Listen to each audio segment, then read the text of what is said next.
There's a new YouTube niche that is blowing up like crazy. Have you ever come across these niches like Sleepless Historian, Stickman Animation, The Elderly Advice? And no, we are not going to talk about these niches today, so stay tuned. I'm going to reveal it in the next step. Just check out this channel called Atomic Buck that was created only this July. They uploaded their first video about 2 weeks ago, and that single upload has already crossed 1.7 million views. Their second video did even better, blowing past the first one, and is currently sitting at nearly 5 million views in record time. Not only that, even the lowest performing video on the channel, which was uploaded only a few days ago, already has more than 200,000 views. They are almost to 100,000 subscribers with only 11 YouTube shorts. They recently started posting long-form content. In fact, their first long-form video was posted just 10 days ago, which has accumulated 40,000 views, which means this niche works perfectly for everyone. Whether you want to focus on short form, long form, or even combine both on a single channel. So basically, this niche is about DIY during extreme conditions, where you apply apocalyptic science knowledge.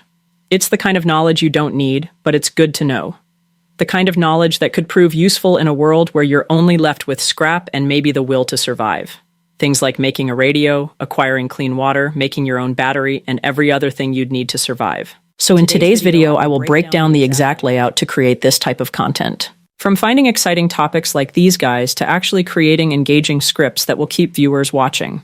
Once the script is ready, we'll move on to generating the voiceover. You also need to find a character for your brand.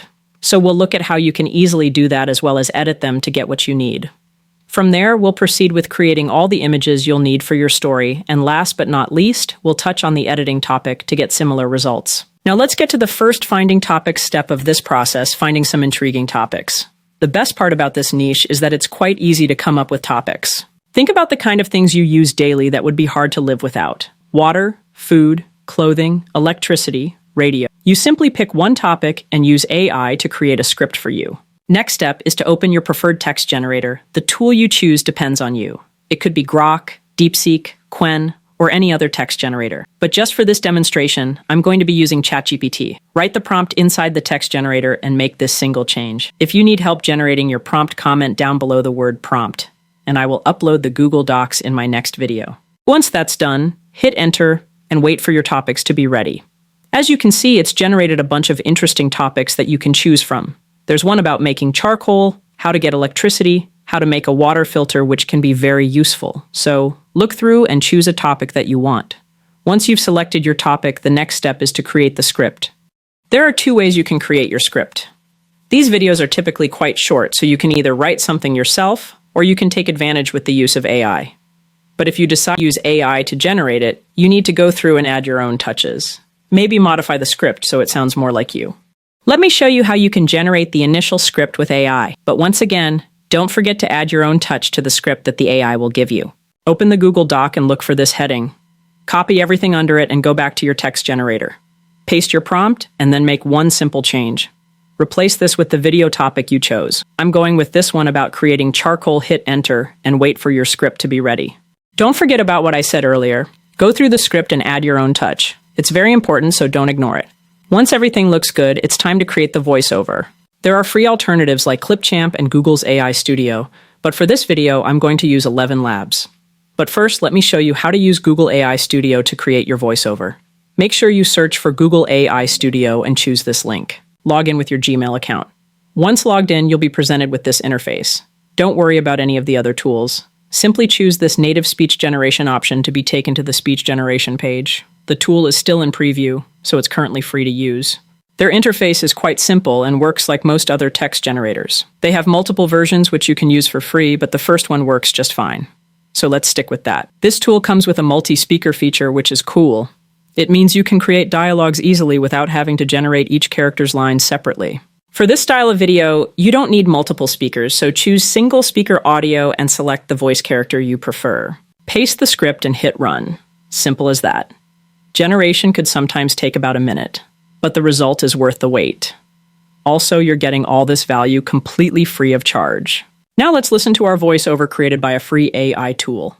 How to make charcoal when the gas stations are ash, the trees are wet, and you're freezing so bad your teeth sound like Morse code. Glowing is the fungus creeping up the walls, maybe to send smoke signals to scare off the scavengers.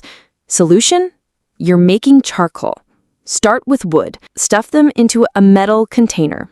An old ammo box, a paint can, whatever won't melt in a tantrum. Punch a few holes in it. Knife, nail, sharpened toothbrush. Be creative. Container stops screaming. Don't open it right away unless you like water. Not bad for a free tool. Next, we'll be using 11 Labs, which I normally use for my videos. Head over to 11 Labs. Choose your preferred voice from the library. Choose the model you want to use and paste your script. Go ahead and hit Generate to create your voiceover. Once that's done, it's time to create the character that you'll be using for your videos. Before we do that, let's listen to the voiceover using 11 Labs, how it turned out. How to make charcoal when the gas stations are ash, the trees are wet, and you're freezing so bad your teeth sound like Morse code. It's been 3 weeks since the last real fire. The cities are silent, the night smells like rust, and the only thing glowing is the fungus creeping up the walls. You need fuel. To cook, to purify water, maybe to send smoke signals to scare off the scavengers. Solution? You're making charcoal. Start with wood.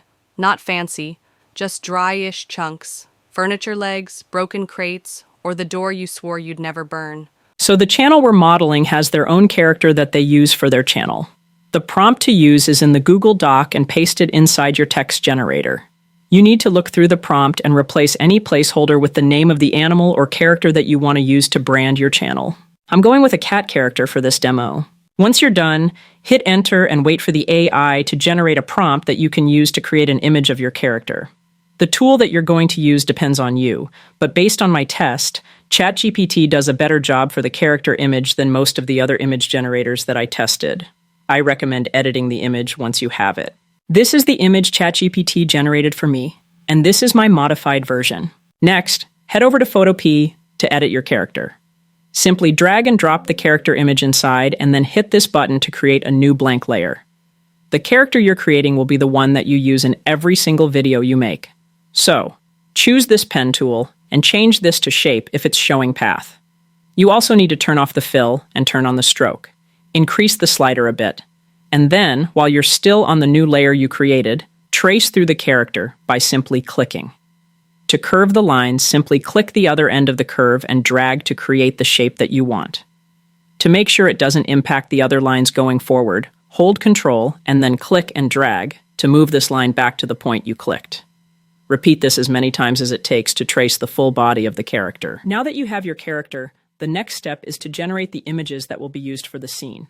The channel we're modeling typically uses images of their character, objects, and scenes separately sometimes. So I created a prompt to generate those 3 things separately. Go back to the Google Doc and copy this prompt. Paste it inside your text generator and specify the total number of image prompts that you want the AI to generate. Let's go with 25 and scroll down to the bottom. Remove this placeholder and replace it with the full script. Hit enter and the AI will give you the prompts all in different sections. The first part is for the character, then objects, and then scenes. If you look at the first one, you'll notice that it's showing the name of the cat simply because that's the character specified in the prompt that was given to the AI. It's time to generate the images. We will use Google Gemini for this process. Upload the image and hit enter. Once it's done analyzing, paste the first prompt and hit enter. Check out the result. This one also came out just fine. However, the overall consistency isn't bad. You can keep trying to get the perfect image, or you can use ChatGPT for image creation as well. Next, open CapCut on your computer and import all the audio and image files. The first thing you need to do is to drag and drop the voiceover file inside the timeline. Quickly go through the narration, and once that's done, you need to specify the aspect ratio. We're creating a short, so choose 9:6. This type of content doesn't need much editing, so I won't spend much time explaining, but if you find yourself struggling, comment down below, or you can check out my other videos. I have touched a lot on editing tips for CapCut, and for that we have come to the end of our today's video. Please don't forget to like and subscribe. See you in the next one.